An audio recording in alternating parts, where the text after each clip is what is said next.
Hello friend, आप सबका welcome है आज का हमारी इस नए वीडियो में। तो आज के हम इस वीडियो में क्लास 10th के जो केमिस्ट्री है उसका चैप्टर 2 का ऑब्जेक्टिव सवाल लेकर आ चुके हैं। अम्ल भस्म और क्षार जो चैप्टर है उसका।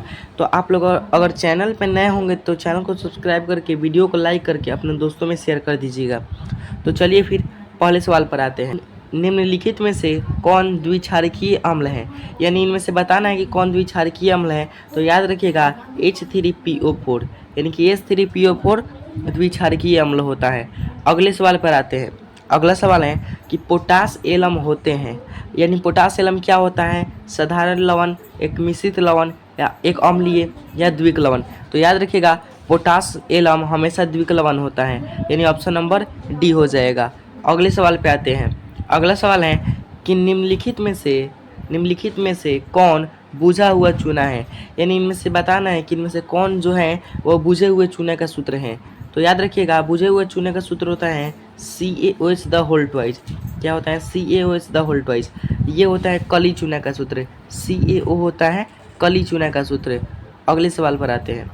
अगला सवाल है कि लवण Na2CO3 का जलीय विलयन का pH मान है, यानी कि Na2CO3 का pH मान क्या होता है, 7 या 7 से अधिक या 7 से कम या इनमें से कोई नहीं। तो याद रखिएगा Na2CO3 का pH मान होता है 7, यानी कि ये जो विलयन होता है Na2CO3 इसका pH मान होता है 7। अगले सवाल पर आते हैं। अगला सवाल है एसिटिक अम्ल का IUPAC नाम होता है। एसिटिक अम्ल का IUPAC नाम क्या होता है? एथेनोइक अम्ल, मेथेनोइक अम्ल, प्रोपेन या फिर इनमें से कोई नहीं। तो याद रखिएगा एसिटिक अम्ल का IUPAC नाम होता है मेथेनोइक अम्ल। ऑप्शन नंबर बी हो जाएगा राइट आंसर। अगर आप अभी तक चैनल को सब्सक्राइब नहीं किए हैं तो कर दीजिए, क्योंकि क्लास 10 की पूरी तैयारी इसी चैनल पर कराई जाती है।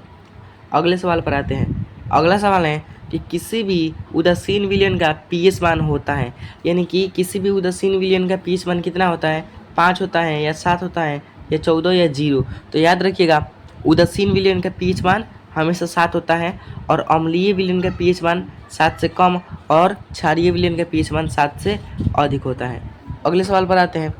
अगला सवाल है कि निम्नलिखित में से कौन गंधीय सूचक नहीं है, यानी 4 ऑप्शन दिए गए हैं और बताना है इनमें से कौन जो है वह गंधीय सूचक नहीं है। तो इसका राइट आंसर क्या हो जाएगा? तो इसका सही उत्तर हो जाएगा ऑप्शन नंबर सी, शकरकंद, यानी कि वेनीला, प्याज और लौंग का तेल ये सब गंधीय सूचक हैं और शकरकंद जो है वो गंधीय सूचक नहीं है। अगला सवाल देखते हैं। अगला सवाल है कि निम्नलिखित में से सबसे प्रबल लवण कौन है, यानी कि NaCl, CaCl2 और BaSO4 और LiC, इनमें बताना है कि इनमें से कौन जो है वो प्रबल लवण है। तो इसका सही उत्तर हो जाएगा ऑप्शन नंबर ए, NaCl, यानी कि जो NaCl होता है वो एक प्रबल लवण होता है। और सबसे दुर्बल लवण का बात करें तो याद रखिएगा CH3 और COOH, ये सबसे दुर्बल अम्ल है। याद रखिएगा सबसे दुर्बल अम्ल CH3 COOH, काफ़ी इंपॉर्टेंट है। अगला सवाल है निम्नलिखित में से कौन लवण है, यानी इनमें से कौन जो है वो लवण है, HCl, NaOH, K2SO4 या एक ऑप्शन नीचे है जिसका नाम है NHOH। तो आपको बताना है कि इनमें से कौन सा जो ऑप्शन है वो लवण है। तो इसका सही उत्तर हो जाएगा ऑप्शन नंबर सी, K2SO4। आगे देखते हैं। अगला सवाल है कि हमारे शरीर में pH कितने परास के बीच कार्य करता है। हमारे शरीर में pH कितने परास के बीच कार्य करता है?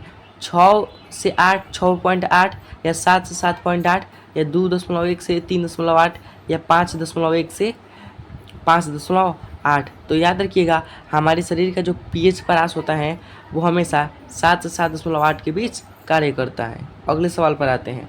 अगला सवाल है निम्नलिखित में से कौन विजातीय यौगिक है। इनमें से कौन विजातीय यौगिक है? क्या चूना पत्थर, खड़िया, संगमरमर या प्लास्टर ऑफ पेरिस। तो याद रखिएगा कि विजातीय मतलब होता है सबसे अलग यौगिक। तो इसमें से सबसे अलग यौगिक है प्लास्टर ऑफ पेरिस, क्योंकि चूना पत्थर और खड़िया और संगमरमर तीनों एक में आ जाते हैं और सबसे अलग है प्लास्टर ऑफ पेरिस। अगला सवाल है कि निम्नलिखित में से अम्लों में से कौन प्रबल अम्ल है, यानी ये सब अम्ल हैं और बताना है इसी अम्ल में सबसे प्रबल अम्ल कौन सा है। तो सबसे प्रबल अम्ल इसमें हो जाएगा सल्फ्यूरिक अम्ल। क्या हो जाएगा? सल्फ्यूरिक अम्ल। और दही में कौन सा अम्ल पाया जाता है तो बताइएगा लैक्टिक अम्ल। और सबसे दुर्बल अम्ल का नाम हम बताए थे CH3COOH, याद रखिएगा। अगला सवाल है कि बेकिंग पाउडर का अणुसूत्र क्या होता है।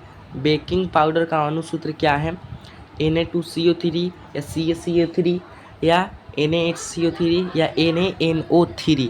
तो याद रखिएगा कि बेकिंग पाउडर का सूत्र क्या होता है, NaHCO3। NaHCO3 इसका हिंदी नाम बोलें तो सोडियम बाइकार्बोनेट। क्या होता है, सोडियम बाइकार्बोनेट, सोडियम बाइकार्बोनेट, याद रखिएगा। और बाकी अगला सवाल है कि सभी अम्लों में पाया जाता है, यानी बताना है आपको सभी अम्लों में क्या पाया जाता है, ऑक्सीजन, हाइड्रोजन, कैल्शियम या नाइट्रोजन। तो इसका राइट आंसर हो जाएगा ऑप्शन नंबर बी, हाइड्रोजन। यानी कि जितने भी अम्ल होते हैं सब में हाइड्रोजन पाया जाता है, H2।